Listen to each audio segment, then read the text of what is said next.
oliitiin oliitiin isin ilaala jechuudha. Tsiggee bira kan jirtanis haadha cabsaa bira kan jirtanis tokkuma isinii. So kanaaf iyyuu akka carraa ta'e immoo guyyaa kaleessaa wantoota tokko waan yaade keessaa tokko naaf milkaa'ee jira galata rabbii. Wanti naaf milkaa'e sunis immoo maalidha yoo jettanii kanuma asirratti argaa jirtan kana jechuudha. Waan asirratti argaa jirtan kanadha galata rabbii waan hunda isaa xumuree naaf milkaa'ee jira jechuudha. Yeroo sanatti viidiyoo waraabee yaadatiin ture garuu namni sina bira hin jiru waan hundatti iyyuu asiif achi kan fiigaa ture anadha sistarii qofatu na wajjin ture. Isii jiniin bakka waanuma jiru waanuma sirreessinu wal mari'achaa yookiin waliin deemaa turre malee viidiyoo waraabuudhaaf haalli naaf hin mijanne bakka gaafan immoo dhaqee piroosesichatti seenee jedhus haalli viidiyoo yoo yaa nagaan isin akkam jirtu nagaan qaba galata rabbii. Egaa kabajamtoota hordoftoota koo egaa har'a waan tokko qabadheetiin dhufee waan nani qabadhee dhufis immoo waan isiniifillee gara fuulduraatiif isin barbaachisu yookiin immoo silaa isin niin goona jettanii yaaddan jechuudha. Namoota baay'eedhaaf keessattuu namoota warra biyya ormaa keessa jirtanii jechuudha. Namoonni biyya ormaa keessatti argamtan baay'inni keessan jechuudha shamarran waa baay'ee jechuudha keessi keenya kan yaadu yeroo biyya ormaa keessa jirrutti. Waa hedduu keessi keenya yaada waa hedduu godhachuu barbaanna waa hedduu bitachuu barbaanna mana bitachuu barbaanna waa baay'ee jechuudha konkolaataa bitachuu barbaanna konkolaataa hojiis ta'ee konkolaataa manaas ta'ee konkolaataa ayisuusii waa baay'eetu jira jechuudha kaa'ee. So kanaaf iyyuu jechuudha biyya ormaa deemuun immoo faayidaa tokko argachuudhaa fi bu'aa tokko irraa argachuudhaaf jechuudha ittiin jijjiiramuudhaa fi malee callisteetuma kanumatti dhabee miti jechuudha. Haa ta'u malee namoonni baay'een keenya karoora qabnaa karoora keenya sana yookiin immoo kaayyuu qabnaa kaayyuu keenya sana galmaan gaachuudhaaf jechuudha kan biyya ormaa nuti deemnu. Biyya ormaa deemnee immoo gaafa deebinee dhufne maal goonee kaayyuu keenya sana galmaan ga'anne immoo hin ga'anne maalirra geenye waggaa dheeraa biyya ormaa kana turree maaltu nu mudatee maal argannee maalirraa fayyadamne kan jedhu namoota baay'ee keenyaaf gaafii yookiin immoo namoota baay'ee keenyatti keessa keenya jira jechuudha namoota baay'ee keenya.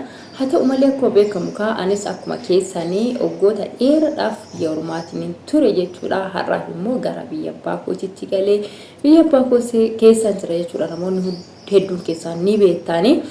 Haa ta'u malee har'a immoo wanti nani qabadheeti dhufee wantoota baay'ee namoota baay'ee keessaniif barnoota yookiin immoo namoonni baay'een keessan karoora keessanii qabdanidha jechuudha. Gara biyya keessaniitti galtanii maal gochuu akka qabdan yookiin immoo maal gochuu akka yaaddanidha. Egaa anis biyya ormaa keessa taa'ee waa baay'een karoorsaa ture. Warri mana hin qabne mana ijaarranna jenna warri mana immoo ijaarrannee qabnu mana biratti waan tokko godhachuu qabna waan galii guyyaadhaan nuuf galchu tokko yookiin immoo suuqii tokko banachuu qabna waa suuqii ittiin banannu sana haala mijeeffatuu qabna. Haa ta'u malee immoo isa birattis ta'ee immoo konkolaataa qabaachuu qabna kan jennu hedduun keenya ni jirra jechuudha. Anis akkuma keessaan biyya ormaa keessa taa'ee waa baay'ee yaadatiin ture. Haa ta'u malee akka carraa ta'ee wantoonni nani yaadaa ture sana keessaa wantoonni tokko isaa naaf milkaa'ee jira jechuudha. Galata waaqayyoo waan hunduma isaayyuu isinitti argisiisatiin deema jechuudha. Waan irraa kan jiru biyya ormaa keessatti ormaan ifatamnee ormaan xiqqeeffamnee akka barbaadanitti bakka barbaadanitti waan sila ati gochuu hin qabne takka hojjedhu siin jedhanii waan sila ati humna keetii ol ta'e takka akkuma dandeessus danda'uu baattus ajajamtee hojjattee maallaqa kana argatteetii fiddee. Egaa kanaaf iyyuu maallaqni kun immoo dhuftee urfa irratti baduu osoo hin taane dhuftee raawwattee bakka qabattee waan si'iin dadhabbii keessana bakka sii deebistu waan si'iin sila uffee jettee itti harrafatu takka sii gochuu qabdi jechuudha.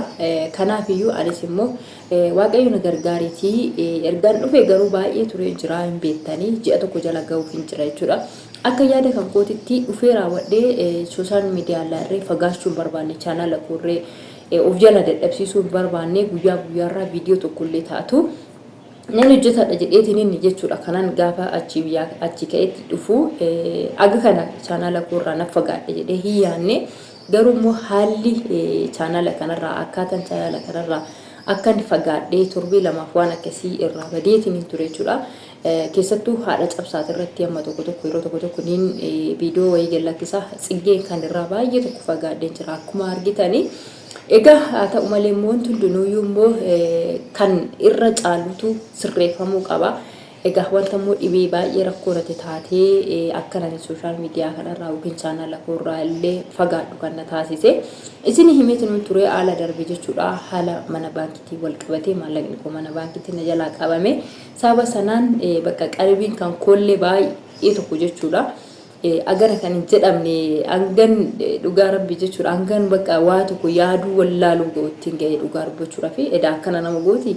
Jiru biyya ormaatitti gubattee gaafa maallaqa kee fiddee immoo asitti qisee harkaa qabamtu agam akka ishee si dadhabsiistu agam akka ishee si naasistu nama argitu beeka jechuudha dhugaa dubbachuudha fi soo kanaafiyyuu namoonni baay'een keessan dhaggeeffattaniitu viidiyoo sana akkasuma riyaatiyyaa sabboontu wallagge lixaa yookiin immoo haadha koo kan jedhu hojjettee turte jechuudha. Haadha koo irratti fakkaata viidiyoo sana kan isiin hojjettee achirraallee dhaggeeffattanii jirtu akkasuma anillee immoo haadha cabsaata irratti hojjedheetiin jira. Kanaafiyyuu jechuudha waan baay'ee tokko ulfaatudha.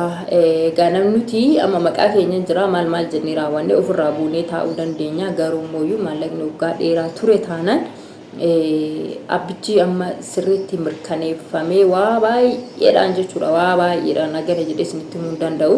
Anga qoratamee sirreeffamee maal jedhutti maallaqni isaa sun socho'uu hin danda'u keessattuu jechuudha. Akkaawuntii sun bade taanaan baay'ee tokko ulfaataadha jechuudha. Isa dhugaa dubbachuudha. Akkaawuntii amma fakkeenyaaf muraasni keenya akkaawuntii nama bira keenyee deemna waa baay'eetu jira jechuudha. Akkaawuntii namatti kennanii deemna namni walitti kennanii deemnu sun asitti amma asitti nu argamuu dhiisuu danda'a yookiin immoo nama sana faana akka carraa ta'ee wal loluu dandeessa rabbiin fidiniiti. Inna wantoota baay'eedhaan jechuudha. Duratti akkaawuntiin bade taanaan ogummaa sana baafachuu dandeessa dhufte. Bakka fe'et maaliif hin taane oggaa gafee turiiti akkaawuntiin hosi jalaa bade dhufteetuma baafatte jechuudha. Garuu inni amma hin jiru waan akkasii hin jiru jechuudha. So kana himuu himiti kanan dhufe irra caalatti yaanii yaa gammachuu kan koo ibsachuun dhufe isin obboloota kan kooti hundi keessaan iyyuu maatii kootiin olittiin isin ilaala jechuudha. Tsiggee bira kan jirtanis haadha cabsaa bira kan jirtanis tokkuma isinii. So kanaafiyyuu akka carraa ta'e immoo guyyaa kaleessaa wantoota tokko waan yaade keessaa tokko naaf milkaa'ee jira galata rabbii. Wanti naaf milkaa'e sunis immoo maalidha yoo jettanii kanuma asirratti argaa jirtan kana jechuudha. Waan asirratti argaa jirtan kanadha galata rabbii waan hunda isaa xumuree naaf milkaa'ee jira jechuudha. Yeroo sanatti viidiyoo waraabee yaadetiin ture garuu namni sina bira hin jiru waan hundattiyyuu asiif achi kan fiigaa ture anadha sistarii qofatu na wajjin ture. Isii wajjin bakka waanuma jiru waanuma sirreessinu wal mari'achaa yookiin waliin deemaa turre malee viidiyoo waraabuudhaaf haalli naaf hin mijanne bakka gaafa